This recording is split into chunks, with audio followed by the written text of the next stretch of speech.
ఓం నమో నారాయణాయ. శ్రీమతే రామానుజాయ నమః. శ్రీమన్నారాయణ చరణం శరణం ప్రపద్యే. అందరికీ నమస్కారం అండి. ఈరోజు మనం పద్మపురాణంలో అతి శ్రేష్టంగా వర్ణించబడ్డ పాండురంగ మహత్యాన్ని గురించి తెలుసుకుందాం. ఈ పాండురంగ మహత్యము విన్నా చదివినా మహాపాపాలు నశించి శాంతి సుఖాలు కలుగుతాయి అని మనకు మహర్షులు తెలియజేసిండు. కాబట్టి దీన్ని అందరూ భక్తి శ్రద్ధలతో వినండి, చక్కగా ఫలితాన్ని పొందండి. Thank you for watching my videos. మరి తప్పక నచ్చితే లైక్ చేయడం మర్చిపోకండి, షేర్ చేయండి. ఇంకా నా ఛానల్ సబ్స్క్రైబ్ చేయకుంటే తప్పకుండా సబ్స్క్రైబ్ చేసి నన్ను ఎంకరేజ్ చేయండి. ఇక కథలోకి వెళ్తే, ఒకరోజు సాక్షాత్తు పార్వతీ పరమేశ్వర్లు కూర్చుని మాట్లాడుతూ, అప్పుడు పార్వతీదేవి శంకరునితో ఏమన్నదట అంటే, నాదా మహాదేవ, పాండురంగ చరిత్ర వినాలని కుతూహలంగా ఉంది నాకు. మరి నీలమేఘశ్యాముడైన శ్రీకృష్ణుడు పండరిపురంలో నివసించడానికి కారణం ఏంటి, నాకు తెలియజేయవలసింది అని కోరిందట. అప్పుడు కైలాసనాథుడు చిరునవ్వుతూ, కాత్యాయని, మంచి కోరికనే కోరినావు, విను చెప్తాను అని ఈ విధంగా చెప్తూ ఉన్నాడు. లహదండం అనే క్షేత్రం ఉంది. అక్కడ జన్హనుడు, సాత్యకి అనే పుణ్య దంపతులు ఉన్నారు.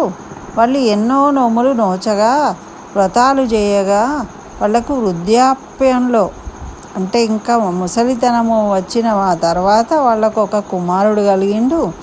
అతడికి పుండరీకుడు అని పేరు పెట్టుకొని అల్లారు ముద్దుగా పెంచుకోసాగిండ్రు. మరి వాళ్ళకు సిరి సంపదలకు లోటు లేదు కాబట్టి కొడుకును ఏది కోరినా మరుక్షణమే దాన్ని అమర్చి పెడుతూ కంటి పాపలా చూసుకున్నారు, చక్కగా పెంచుకుంటూ ఉన్నారు. మరి తల్లిదండ్రులు అతి గారాబంతో పుండరీకుణ్ణి ఆటపాటలతో అల్లరిగా తిరగసాగిండు. ఏదంటే అది ఇస్తూ ఉంటే అడిగినంత సొమ్ము చేతిలో పడుతున్నప్పుడు చెడు స్నేహాలు బట్టి దురభ్యాసాలకు అలవాటు పడ్డాడు. యుక్త వయసు వచ్చింది.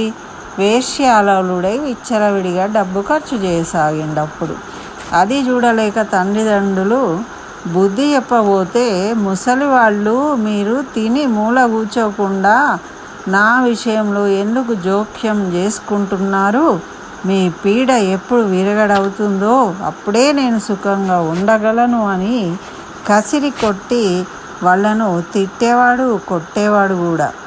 అటువంటి వాడు ఏం చేయాలి తోచక వివాహం చేస్తే ఆయన మంచి మార్గంలో పడతాడు అని ఆశతోని చక్కని పిల్లను ఏరుకోరి వివాహం చేసిండు. కొంతకాలం బుద్ధిగా భార్య దగ్గర ఉన్న పాత అలవాట్లు వదలలేక మళ్ళీ మామూలుగా వేశ్య వాడలకు తిరగసాగాడు. మళ్ళీ జూదం ఆడడం మొదలుపెట్టాడు. మరి అడిగినంత డబ్బు ఇవ్వకపోతే తల్లిని తండ్రిని హింసించేవాడు, కొట్టేవాడు, తిట్టేవాడు. వాళ్ళు భయపడి ఇక మేము ఉండలేము, వీడిని మార్చలేము అని కాశీ వెళ్ళాలని నిశ్చయించుకున్నారట. ఆ విషయం చెప్తే పుండరీకుడు, ఇంకా ఆలస్యం ఎందుకు, ఇప్పుడే వెళ్ళండి, మీ చావు వార్త విన్నాక కానీ నాకు మనశ్శాంతి దొరకదు, ఇంట్లో ఉండి ఎప్పుడు అన్నింటికి అడ్డుపడుతూ ఉన్నారు, మీ పీడ విరగడైపోతుంది నాకు, వెళ్ళండి వెళ్ళండి అని వాళ్ళను బయటకు వెళ్ళగొట్టి కనీసము ఒక పైసా కూడా వాళ్ళకి ఇవ్వలేదట. కట్టుకున్న బట్టలతోని వాళ్ళని బయటకు వెళ్ళగొట్టి పైగా వాళ్ళ మొహం మీద తలుపేసుకున్నాడట. మరి ఎన్నో నోములు వ్రతాలు చేసి కన్న కొడుకు ఈ విధంగా చేయడం వాళ్ళు తల్లిదండ్రులు ఇద్దరు ఎంతో బాధపడ్డారట. ఇక బాధపడకపోతే ఏం చేస్తారు పాపం, వాళ్ళు ఏమీ చేయలేని పరిస్థితి. తల్లిదండ్రులు వెళ్ళిన తర్వాత పుండరీకుడు కొన్ని రోజులకు ఆలోచించుకొని స్నేహితులను వెంట తీసుకొని తను కూడా కాశీక్షేత్రం చూడాలని బయలుదేరిండట. ఆ తల్లిదండ్రులు పాపం ఆ రోజుల్లో ఏముంటాయి, నడుచుకుంటూ మెల్లగా వెళ్ళాలి. అయితే ఈయన వెళ్ళిండు స్నేహితులతోని. ఒకరోజు చీకటిలో వెళ్తూ పుండరీకుడు కాశీకి దక్షిణ దిశగా ఉన్న కుక్కుట మహర్షి ఆశ్రమానికి పోయిండు. అయితే స్నేహితులు ఎటు వెళ్ళిండో తెలియదు, ఆ చీకట్లో వెళ్ళిపోయిండు. ఆ కాశీ ఏ వైపునున్నదో అర్థం కావట్లేదు. అందుచేత పుండరీకుడు ఆశ్రమంలోకి వెళ్ళి అక్కడ యోగి ఉన్నాడు, ఆ కుకుట మహర్షి, ఆయన దగ్గరికి వెళ్ళి కనీసం నమస్కరించను కూడా లేదట. కాశీనగరం ఇక్కడికి ఎంత దూరంలో ఉన్నదో, ఏ దిశగా ఉన్నదో చెప్పండి అని అడిగిండట. అంటే అందుకైనా దాని గురించి నాకేమీ తెలియదు, నేను ఎప్పుడు కాశీకి వెళ్ళలేదు అని చెప్పిండట. ఆ మాట విని పుండలీకుడు అటువంటి యోగిని హేళనగా, ఇంత దగ్గరలో ఉన్న కాశీయాత్ర కూడా చేయని నువ్వు కూడా ఒక యోగివేనా? కడుపు నింపుకోవడానికి కాషాయ వస్త్రాలు కట్టుకొని దొంగ సన్యాసిగా ఉన్నావు కానీ అని ఎగతాళి చేసిండట. మరి ఇంకేం చేస్తాడు? ఆశ్రమం బయట ఉన్న చెట్టు కింద కూర్చున్నాడట. పోయి చలి వల్ల వాళ్ళకు నిద్ర పట్టలేదు, కళ్ళు తెరుచుకునే చూస్తూ కూర్చున్నాడట. అట్లా అర్ధరాత్రి అయ్యేసరికి 3 వికృత స్త్రీలు ఆ నీటి కుండలను తల మీద పెట్టుకొని ఆశ్రమం వద్దకు వచ్చిండట. నిద్ర రాక మేలుకొని ఉన్న పుండరీకుడు వాళ్ళని చూసిండట. పిశాచాలేమో అని భయపడ్డట. గడగడ వణికిపోతూ ఉన్నాడట. ఆ స్త్రీలు 3 చక్కగా ఆశ్రమంతా ఊడ్చి చల్లి చెత్తను తీసేసి చక్కగా రంగవల్లులు పెట్టి ఎంతో అందంగా తీర్చిదిద్దిండ్రట. వాళ్ళు అలా తీర్చిదిద్దుతూనే చూస్తూ ఉండగానే మంచిగా చక్కగా వికృత రూపాలు పోయి దివ్య తేజస్సుతో లక్ష్మీ గౌరీ సరస్వతుల వాళ్ళు కనిపిస్తూ ఉన్నారట. ఈ జరుగుతున్నదంతా చూస్తున్న పుండరీకుడు ఆశ్చర్యపోయాడట. దిగ్గున లేచి కూర్చున్నాడట. వారి దగ్గరకు వెళ్ళి నమస్కరించి, అమ్మలారా, తేజస్సుతో వెలిగిపోతున్న మీరు ఎవరు? వికృత రూపాలతో వచ్చి ఆశ్రమ సేవా పరిచర్యలు చేయగానే మీకు దివ్యాంగన వలె మారిపోవడానికి కారణం ఏంటి అని అడిగిండట. మాకు దయచేసి నాకు తెలియజేయండి అని. అప్పుడు వాళ్ళు కళ్ళెర్ర చేసి ఆగ్రహంతో, దుర్మార్గుడా, సాధును నిందిస్తున్నావు, పితృద్రోహివి, మా ముందు నుంచి వెళ్ళిపోవు అన్నారట. అప్పుడు పుండరీకుడు పట్టిన పట్టు వదలక, మీరెవరో, ఈ వింత కారణమేమిటో చెప్పమని కూర్చున్నాడట.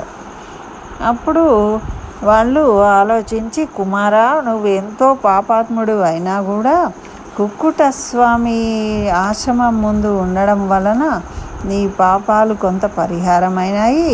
నీ పూర్వజన్మ సుకృతమే దుష్ట సాంగత్యం నుండి విడదీసింది నేను నీ స్నేహితుల నుండి ఇక్కడకు తీసుకొని వచ్చింది. మరి కుక్కుటముని దర్శన భాగ్యం కలిగితే మరికొంత పాపము నశించిపోయింది. మేము గంగా యమున సరస్వతులము.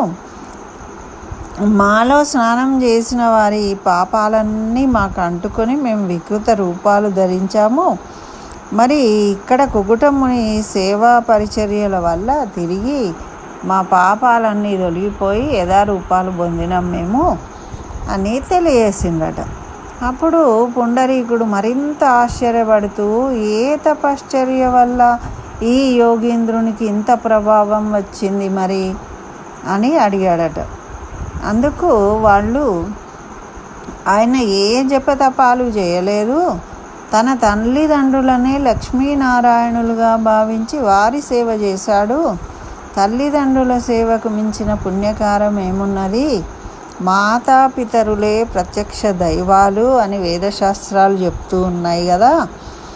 3 భూప్రదక్షిణ 1,00,000 సార్లు కాశీయాత్ర చేసిన ఫలితము ఒక్కసారి తల్లికి నమస్కరిస్తే కలుగుతుంది.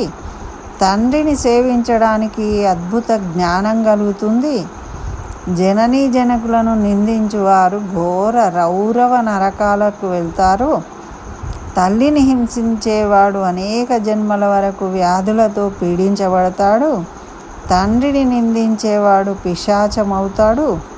మాతాపితరులను హింసించు వారిని చూసిన, వారితో మాట్లాడిన మహాదోషం చుట్టుకుంటుంది అని వివరించిండట.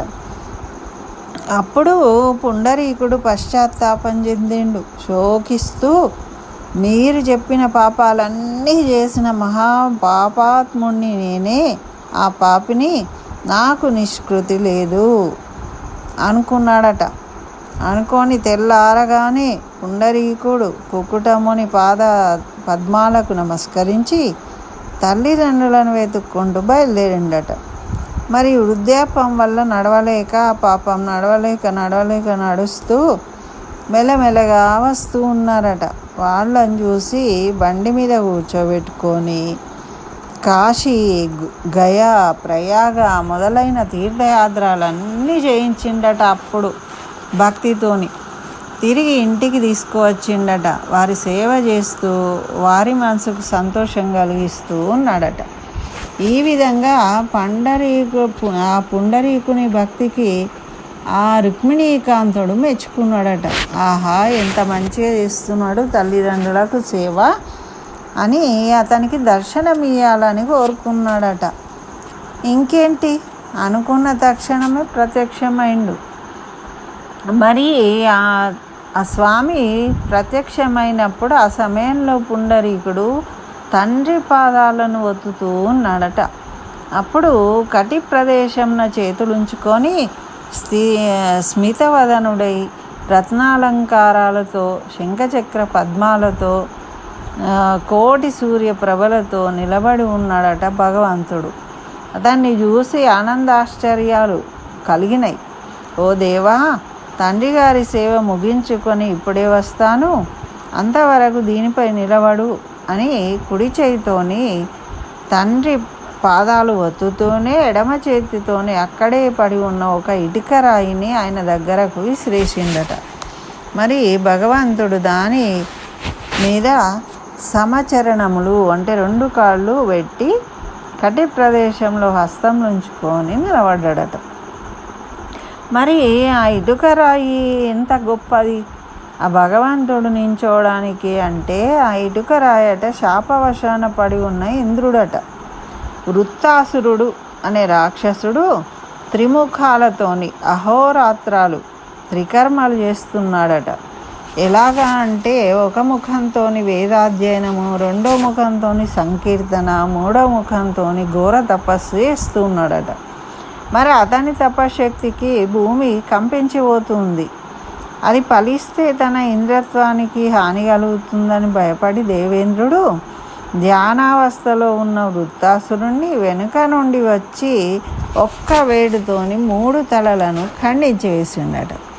ఆ కింద పడిన శిరాలు ఉంటాయి కదా, ఆ శిరములు కోపంతో, ఓరి దురాత్మ, అనుష్ఠానముగా ఉన్న నన్ను చంపినావు, నీకు బ్రహ్మహత్యాదోషం అంటుకున్నది, దిండీరవనంలో ఇటుక రాయిపై పడి ఉండు అని శపించిండట.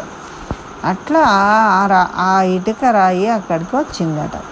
మరి తండ్రి నిద్రపోగానే పుండరీకుడు మరి భగవంతుని వద్దకు వచ్చి సాష్టాంగ నమస్కారం చేసిండట. అప్పుడు శ్యామసుందరుడు, పుండరీక, నీ భక్తికి మెచ్చాను, ఏదైనా వరం కోరుకో అన్నాడట. అందుకు పుండరీకుడు, స్వామి, ఇదే రూపంలో ఇక్కడ వెలిసి ఈ స్థలము మహాక్షేత్రం అయ్యేలాగా నీ మహిమలు చూపించు. నీ రూపము త్రిమూర్త్యాత్మకంగా ఉన్నందున నీకు విఠలనాథుడని పేరు పెడుతున్నాను. ఈ క్షేత్రము నా పేరుతో పుండరీకము అంటే పండరీపురంగా ఉంది. ఇప్పుడు ఇక్కడి తీర్థము పుండరీక తీర్థమని నీవు నాకు వరదుడవు గనుక పుండరీక వరదుడు అనే నామాలతో ఇక్కడ స్థిరంగా ఉండు. తీర్థక్షేత్ర దైవములు నా పేరుతో ప్రసిద్ధి పొందేలాగా వరం ఇవ్వు అని కోరాడట. అప్పటి నుండి పుండరీకుని పశ్చిమముఖంగా భగవంతుడు నిలబడి ఉన్నాడనమాట. క్షేత్రమూర్తి పూర్వాభిముఖంగాను, దానికి ఎదురుగా భీమానదిలో త్రిమూర్తి వెనుక భాగంలో ఈ విఠలుడ మూర్తి శోభాయమానంగా కనిపిస్తూ ఉంటుంది. మరి నా దర్శన మాత్రంతోనే ప్రాణులకు భక్తి జ్ఞానాలు వృద్ధి అవుతాయి అని భగవంతుడు పుండరీకుణ్ణి ఆశీర్వదించి అక్కడే స్థిరంగా నెలకొని ఉన్నాడట. అటువంటి పండరీపురము మహాక్షేత్రము. ఇటువంటి క్షేత్రాన్ని గురించి, ఇటువంటి భక్తుని గురించి, అటువంటి ఆ కృష్ణయ్య శ్యామసుందరుని లీలను విన్నవారు తరిస్తారు. వాళ్ళ పాపాలన్నీ తొలగిపోతాయి. వాళ్ళు జ్ఞానవంతులవుతారు. ఆ సంపదలు కలిగి ఉంటారు. అన్ని సంపదలకు మించినది ఇంకా ఏముంటుందండి? జ్ఞాన సంపద కలిగిన తర్వాత అన్ని సంపదలు కలిగినట్టే. కాబట్టి అందరూ వినండి, చక్కగా మీ పిల్లలకు వినిపించండి. తల్లిదండ్రులు ఏ విధంగా ఉండాలి, పిల్లలు ఏ విధంగా ఉండాలి అనేదాన్ని మనకు బోధించాడు ఈ లీల ద్వారా పాండురంగడు. కాబట్టి మీ పిల్లలకు కూడా తెలియజేయండి, వినిపించండి. స్వస్తి. జై శ్రీమన్నారాయణ. సర్వం శ్రీకృష్ణ చరణారవిందార్పణమస్తు.